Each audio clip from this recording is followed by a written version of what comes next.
Enfermedad de Chagas. Esta enfermedad fue descubierta en 1909 por el doctor Carlos Chagas. Es una enfermedad muy arraigada en América Latina, es una enfermedad que tiene un alto componente socioeconómico. Alrededor de 100 millones de personas viven bajo el riesgo de infectarse con esta enfermedad. Existe 24 millones de personas detectadas con esta enfermedad y 6 millones de ese grupo de población poseen un grupo de cardiopatía. La inmensa mayoría de estas personas procede de áreas rurales pobres donde las vinchucas, que son el vector principal de esta enfermedad, tienen su albergue en los domicilios de las personas, en los ranchos, en los lugares aledaños a los ambientes donde viven las personas. También es un punto importante ver que esta enfermedad se ha producido por el contacto del hombre con la naturaleza. Al invadir los espacios destinados para la naturaleza, el hombre ha generado una interacción entre los animales y el humano, generando este tipo de infecciones que antes tenían un ciclo zoonótico.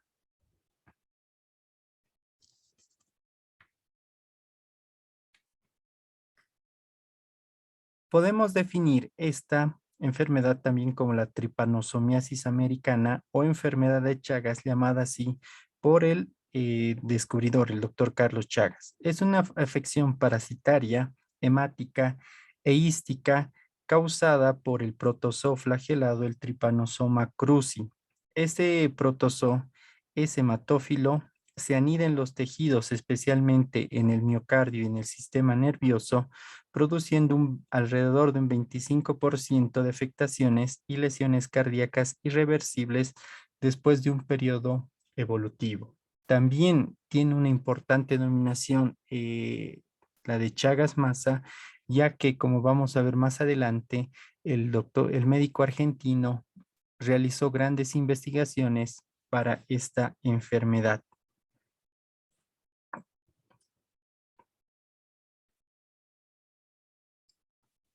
El agente etiológico es el Trypanosoma cruzi. El vector que transmite esta enfermedad son los triatominos. Eh, el doctor Chagas, al descubrir los triatominos, también le dio el nombre de el apellido de su profesor, el, del doctor Cruz. Es por eso que este tripanosoma se denomina Trypanosoma cruzi. Las formas de transmisión son de humana a humana, que pueden ser por vía conatal, la vía transfusional, el trasplante de órganos y la vía oral, aparte de la enfermedad zoonótica. La infestación se realiza por medio de las deyecciones contaminantes de estos insectos que penetran por el área donde ingresó el parásito y las escoriaciones en la piel producidas por el rascado. Luego de este escozor, ayuda a que las heces de este parásito ingresen a la torrente hemática, generando el primer ciclo de ingreso a la persona. Generalmente, esta transmisión vectorial es predominante en áreas rurales o en áreas endémicas. Es importante ver que esta transmisión también se ha trasladado a nivel urbano, como se ve la transmisión humana. Es muy importante que una persona que ha tenido esta enfermedad de Chagas eh, y migra, la migración también es otro punto importante, migra a otro lugar, lleva consigo la enfermedad. Y si esta persona es una paciente femenina, se embaraza, tiene alta posibilidad de transmitir esta enfermedad a su descendiente. También es importante ver que esta persona, en el caso de que realice una donación hemática o una donación de trasplante de órganos por vía sanguínea, puede llevar la transmisión de estos parásitos a la otra persona. También se ha descrito en áreas endémicas la transmisión oral, esto especialmente en algunas frutas que se describió en Brasil. Se está investigando en qué zonas puede haber, pero también la transmisión entérica es una forma que ya está descrita en las áreas especialmente endémicas.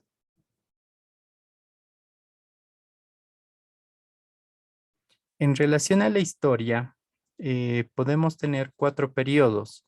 El primer periodo, que comprende de 1909 a 1917, donde el doctor Carlos Chagas, en el estado de Minas Gerais, realiza un seguimiento a los trabajadores que estaban en la construcción del ferrocarril de Belo Horizonte, donde describió el tripanosoma.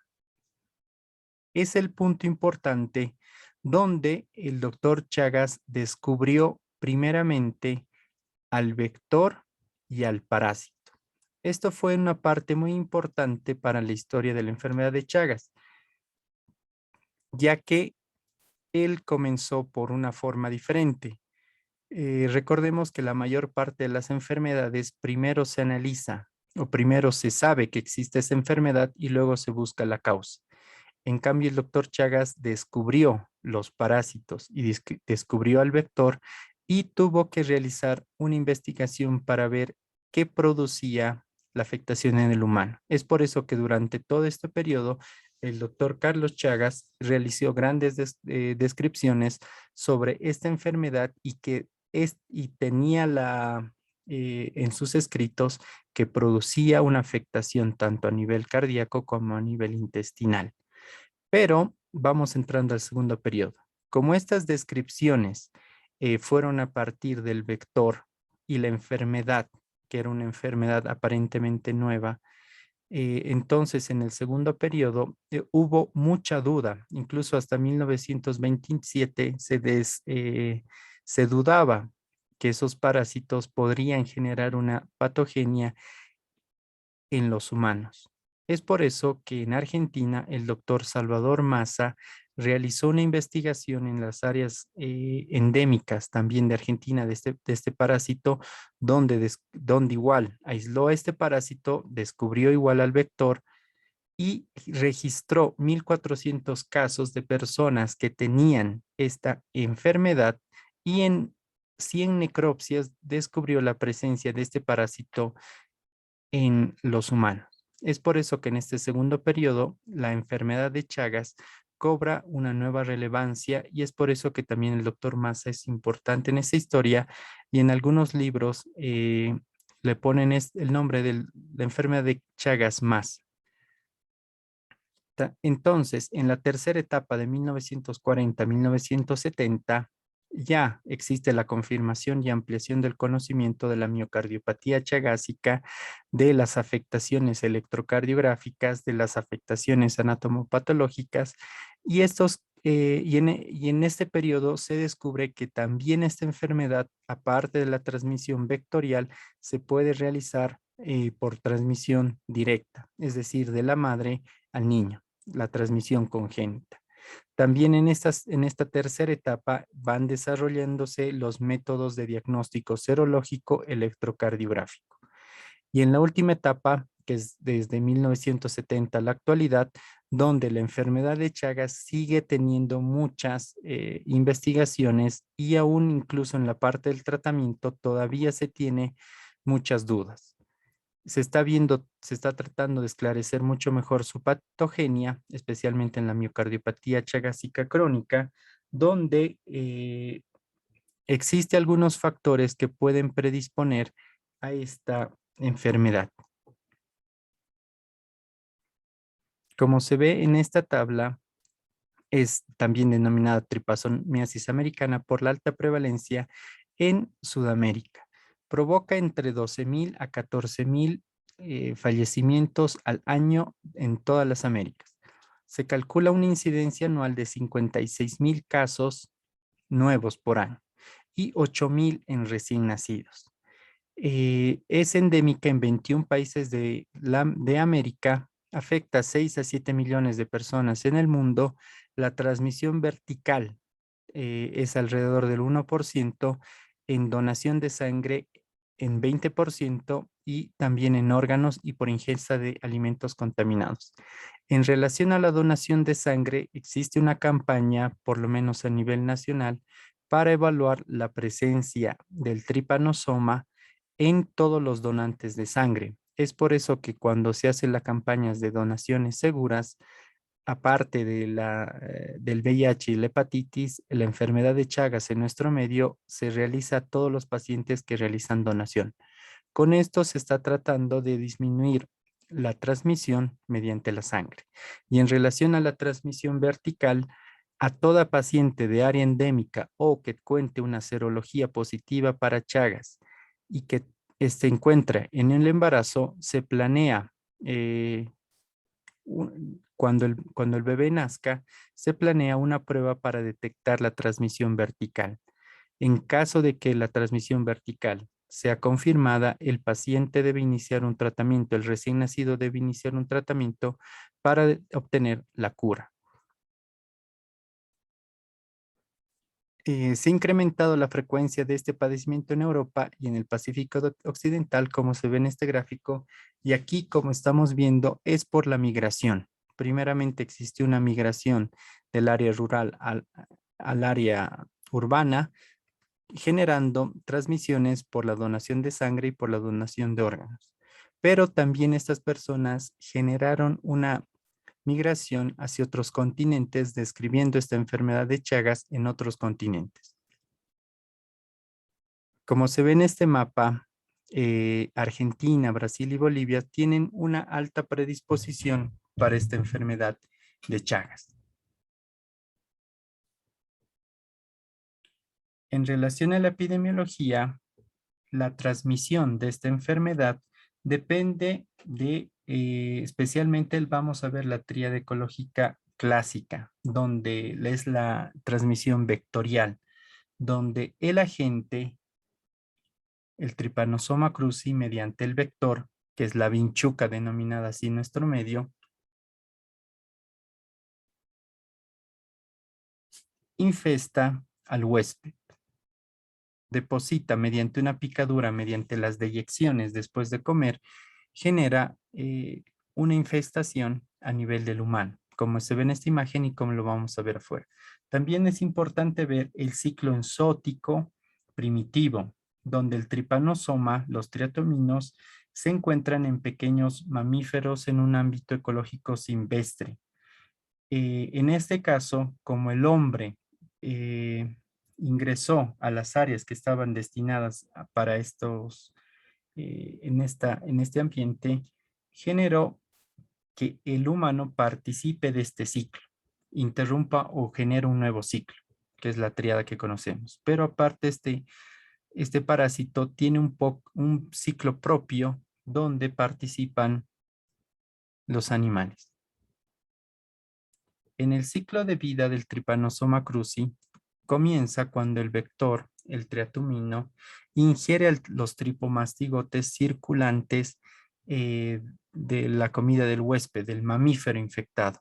Los tripomastigotes se van a transformar en epimastigotes.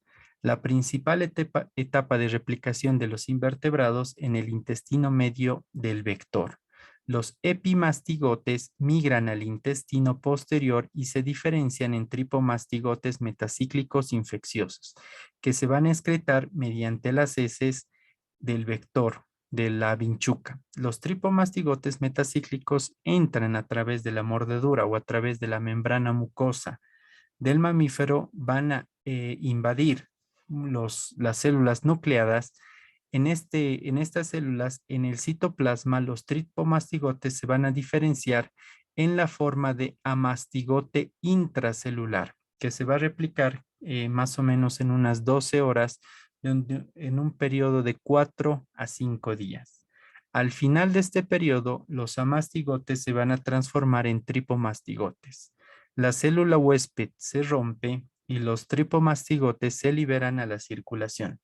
Los parásitos circulantes pueden invadir nuevas células e iniciar nuevos ciclos de replicación y están disponibles para la infectación de los vectores que se alimentan en el huésped.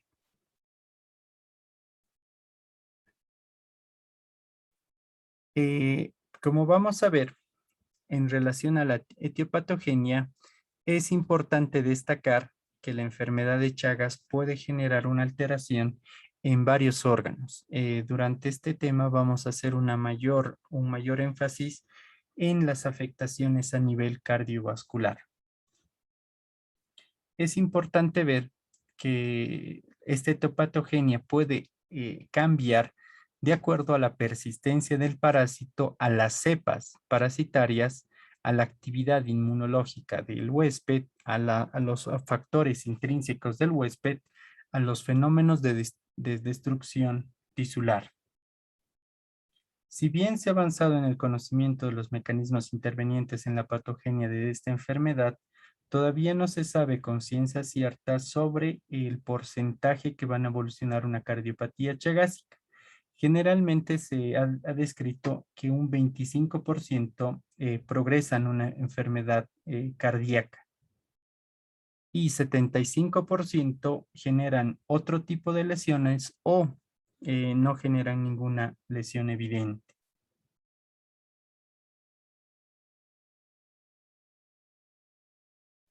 Dentro de los factores que pueden generar una modificación en la etiopatogenia, existe la predisposición genética. Si bien no existe una confirmación total sobre este aspecto, existe la posibilidad de que ciertos genes faciliten el desarrollo o existe una predisposición para la afectación cardiovascular.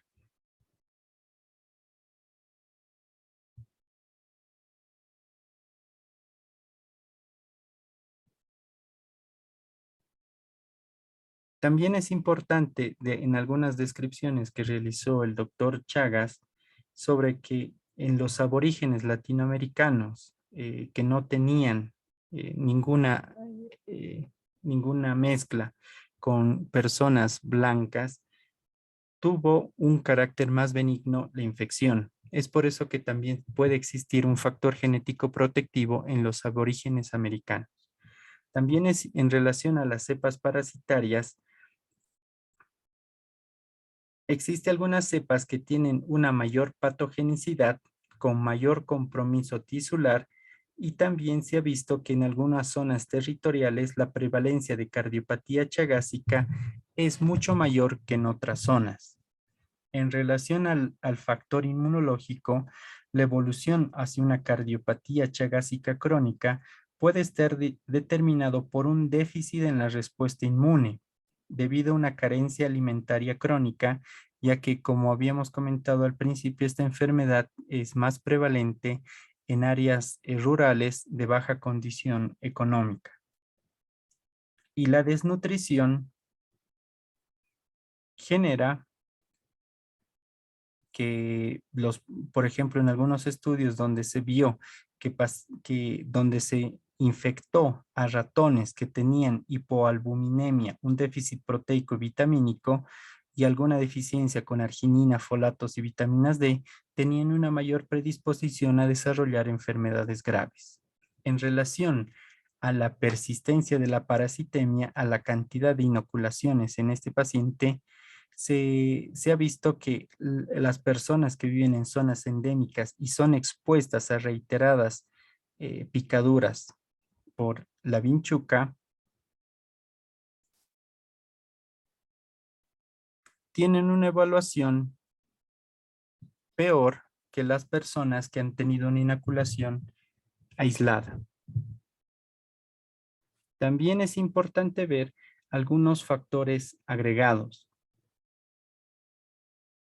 como el alcoholismo, las enfermedades intercurrentes, la diabetes, la inmunodeficiencia humana, el esfuerzo físico, pueden tener un factor negativo en las personas que tienen esta enfermedad. En relación a las lesiones por el Trypanosoma cruzi, vamos a ver que las lesiones no son producidas directamente o solo por el parásito. las lesiones pueden tener o ser inducidas por la respuesta autoinmune, por la lesión microvascular o por la lesión del sistema nervioso autónomo. En relación a la lesión inducida por la respuesta autoinmune, este mecanismo evidencia que existe un mimetismo molecular entre el parásito y los antígenos del huésped.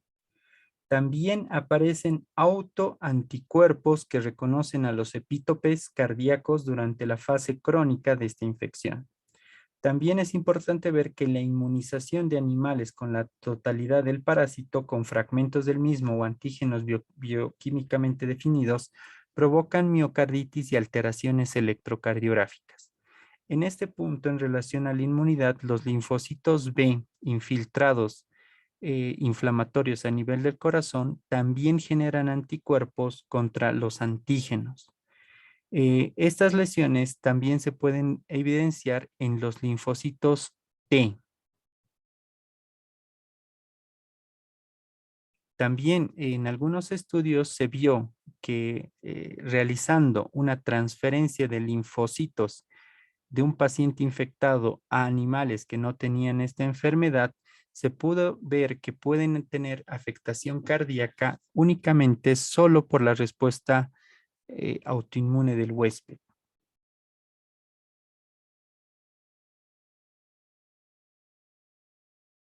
En relación a la lesión microvascular, es importante ver que a nivel miocárdico genera isquemia en áreas localizadas, focalizadas. Esto se vio en algunas autopsias donde se ven, donde el paciente fue descrito con irregularidades en las contracciones y también se vio que a nivel de las arterias intramiocárdicas existe una miocitolisis. También es importante ver que existe una disminución en la capilarización a nivel del miocardio con una desorganización en la red capilar. También se evidenció pequeñas áreas de agregados plaquetarios y trombos oclusivos a nivel microvascular. También existe áreas de vasoconstricción focal, microneurismas, dilatación y proliferación de los microvasos, con áreas de inflamación.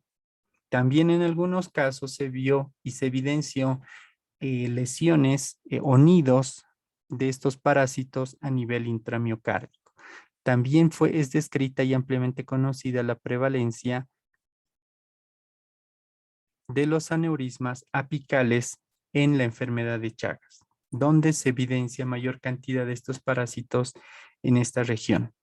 En relación a la afectación del sistema nervioso, este daño genera una denervación, una destrucción neuronal y de las fibras con un daño difuso en diversos lugares del organismo, lo que explica que puedan existir grandes cardiomegalias, que también es algo que se replica a nivel intestinal, generando el dólico megacolon. También es importante ver que puede haber una infiltración a nivel de los ganglios autonómicos y de las fibras nerviosas cardíacas. También se vio que en relación a la lesión del sistema nervioso autónomo, también pueden tener alguna participación la formación de autoanticuerpos contra los receptores beta adrenérgicos y muscarínicos colinérgicos situados a nivel del corazón, que pueden generar un bloqueo en los neurotransceptores, una denervación simpática y parasimpática. Es también importante marcar que generalmente la enfermedad de Chagas es una enfermedad que puede causar grandes arritmias a nivel cardiovascular.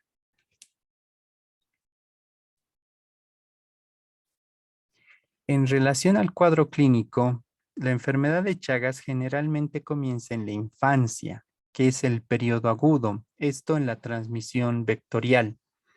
Eh, en este cuadro, el paciente va a presentar un síndrome febril que puede tener 1 a 2 semanas de duración, como la picadura de la vinchuca es fina, en algunos casos no se puede encontrar la entrada aparente. En algunos casos, como la picadura se ha realizado a nivel palpebral, puede existir una inflamación y la presencia de un ganglio satélite a nivel auricular, que es el denominado signo de Romaña, pero en muchos casos puede no aparentar. Luego, después de este periodo febril, el cuadro clínico remite. Es importante ver que después de la primoinfección puede existir hasta 30 años de forma sin enfermedad evidenciable. El paciente puede tener esta enfermedad y durante varios años no demostrar ninguna enfermedad. Entonces, después de este periodo agudo pasa a la fase crónica. En la fase crónica existe dos periodos, el periodo crónico indeterminado y el periodo crónico determinado.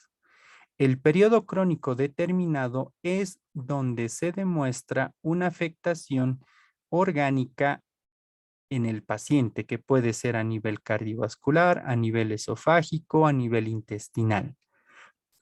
En el periodo crónico indeterminado es donde realizando una evaluación tanto del sistema cardiovascular y del sistema digestivo no se encuentra ninguna enfermedad característica. Es por eso que incluso en algunos libros esta etapa lo describen como enfermedad de Chagas sin patología demostrable. Pero en esta etapa también se conoce como periodo crónico indeterminado o en alguna literatura también nombran que debería basarse de acuerdo al riesgo que presenta el paciente.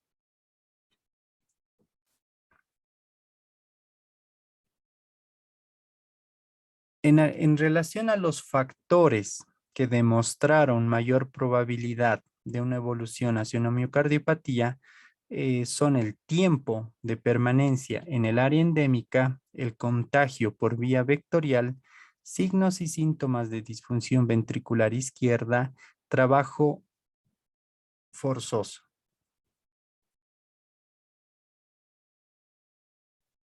En relación a la miocardiopatía chagásica, vamos a tener que las lesiones que afectan a nivel cardiovascular van a ser la infiltrativa, la fibrosis y la combinada.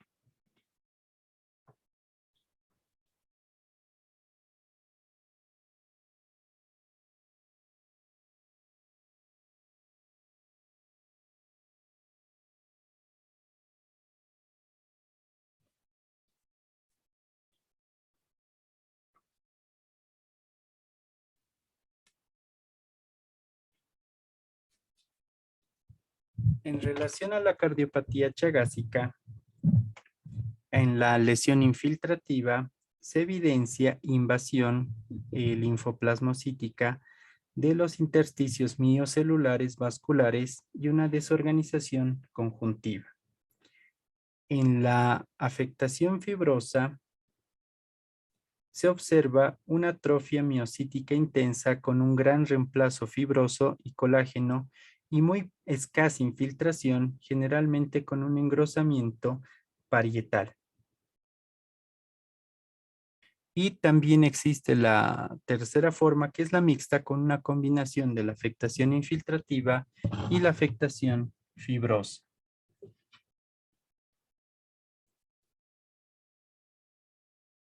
En relación al examen físico, el paciente puede, en la fase crónica, puede tener una afectación, puede ingresar con datos, signos clínicos de insuficiencia cardíaca, también puede manifestarse con alteraciones del ritmo, siendo la bradicardia una de las más frecuentes, pero también puede presentar episodios de taquicardia o incluso muerte súbita.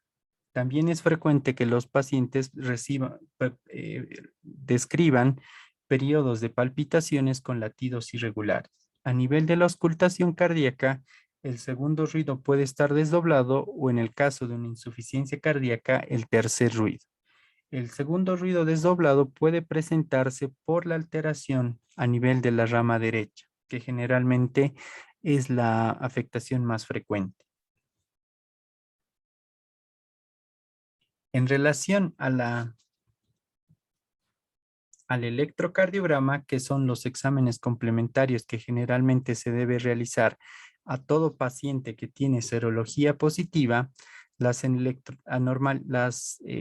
hallazgos más frecuentes en estos pacientes en la etapa crónica puede ser la presencia del bloqueo de la rama derecha asociada con un hemibloqueo anterosuperior izquierdo. Dentro de las arritmias son frecuentes la fibrilación auricular, las extrasístoles y con mucha frecuencia la presencia de los bloqueos auriculoventriculares.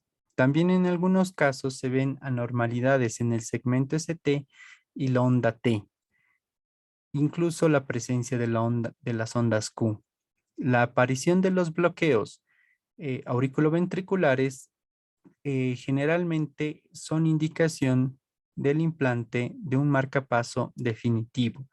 Y en el caso que el paciente presente arritmias ventriculares, puede ser incluso una indicación de un desfibrilador implantable, un cardiodesfibrilador implantable. También es importante ver que el paciente que tiene una serología positiva para Chagas, el electrocardiograma puede ser normal, que es lo que se conoce como el periodo crónico indeterminado, donde aparentemente no existen algunas alteraciones. En algunas guías recomiendan realizar este estudio de manera secuencial, pero siempre se debe ver de acuerdo a la clínica y de acuerdo a los factores que presenta el paciente la posibilidad de repetir todos los exámenes.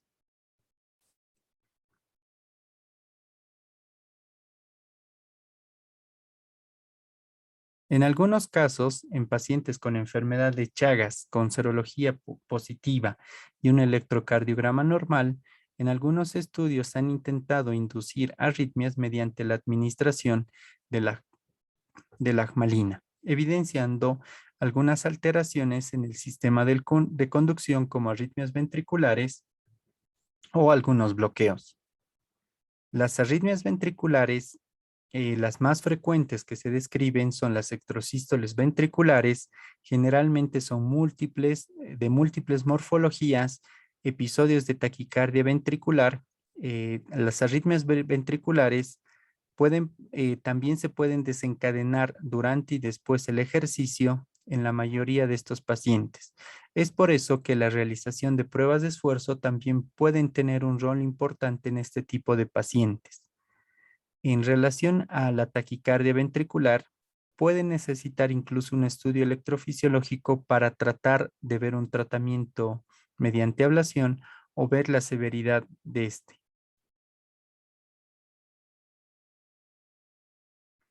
También recordar que una forma clínica de presentación, la muerte súbita o el síncope, pueden ser por dos mecanismos, o una bradicardia como el bloqueo auriculoventricular de tercer grado o uno de segundo grado avanzado, o una taquicardia o fibrilación ventricular. Generalmente en muchos de estos pacientes la causa no se revierte. Entonces, es importante hacer una estratificación adecuada para disminuir la prevalencia de muerte súbita en este tipo de pacientes. En menor frecuencia también se ha descrito la presencia de taquicardia sinusal. En relación a la radiografía de tórax, un dato frecuente que se puede encontrar es la presencia de una cardiomegalia. Generalmente esta cardiomegalia que tiene que puede llegar incluso a ser un índice cardiotorácico mayor a 0,6, se va a originar por una lesión en los plexos mioentéricos intramurales que pueden generar esta dilatación.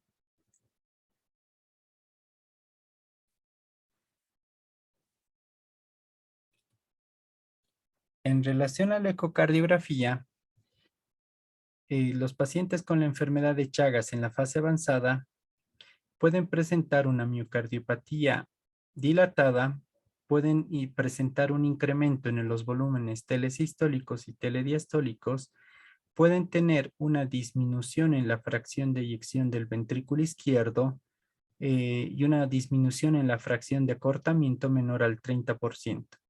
Puede existir un crecimiento de la aurícula izquierda y del ventrículo derecho. La función diastólica del ventrículo izquierdo puede estar alterado. También en algunos pacientes se puede ver algunas alteraciones relacionadas con la contracción, que pueden tener una contracción segmentaria o general. Esta hipocinesia en la pared posterior del ventrículo izquierdo también se puede presentar y movimientos anormales en el septo. Y también a nivel apical, como se ve acá, la presencia de un aneurisma, que si bien no es la única causa, el Chagas es en países endémicos sí es muy sugerente de esta enfermedad, ya que en el infarto de miocardio también se puede presentar este aneurisma. Pero en países endémicos también se puede pensar en el Chagas. En relación a otros exámenes a nivel cardiovascular que se pueden pedir es la presencia de Holter para evaluar la carga rítmica en el paciente, la ergometría para ver el comportamiento de estas arritmias durante el ejercicio, el estudio radisótopo nuclear que también nos puede evidenciar esas pequeñas áreas de necrosis e infiltración a nivel miocárdico. En relación al diagnóstico, existe en la primera etapa lo que se debe buscar es al parásito, esto especialmente en la etapa aguda, donde puede haber una detección inmediata mediante la gota gruesa, el microhematocrito o la concentración de Stroud. O puede existir una detección tardía mediante el seno diagnóstico y el hemocultivo. Generalmente la detección inmediata se puede realizar de manera más frecuente, la detección tardía ya no se realiza y en los pacientes que superaron la fase aguda, generalmente ya está basada el diagnóstico en la detección de anticuerpos y en la detección de afectación a nivel gastrointestinal y esofágico y a nivel cardiovascular. En relación al tratamiento, el tratamiento antiparasitario sí demostró una alta efectividad en la etapa aguda y en el Chagas congénito. Su efectividad en el periodo crónico, tanto en la fase indeterminada como en la fase determinada, mediante el estudio Benefit se vio que no existe una disminución en la parasitemia, pero no existe un cambio en relación a la evolución de la enfermedad. Es por eso que el tratamiento antiparasitario está destinado en la etapa aguda. En la etapa crónica no se ha visto un beneficio claro.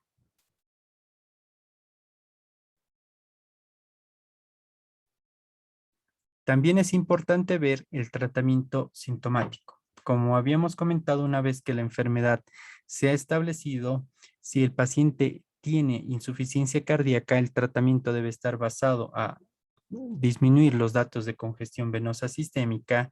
Si el paciente presenta una forma arrítmica, se debe evaluar o el implante de un marcapaso o un cardiodesfibrilador o el uso de antiarrítmicos. También se debe ver la forma de anticoagulación en aquellos pacientes que presenten una miocardiopatía dilatada, la presencia de arritmias que tengan un alto componente cardioembólico. Y en relación a las complicaciones, es importante tratar de disminuir la muerte súbita, las complicaciones tromboembólicas, el retardo en la aparición de la insuficiencia cardíaca mediante un seguimiento continuo.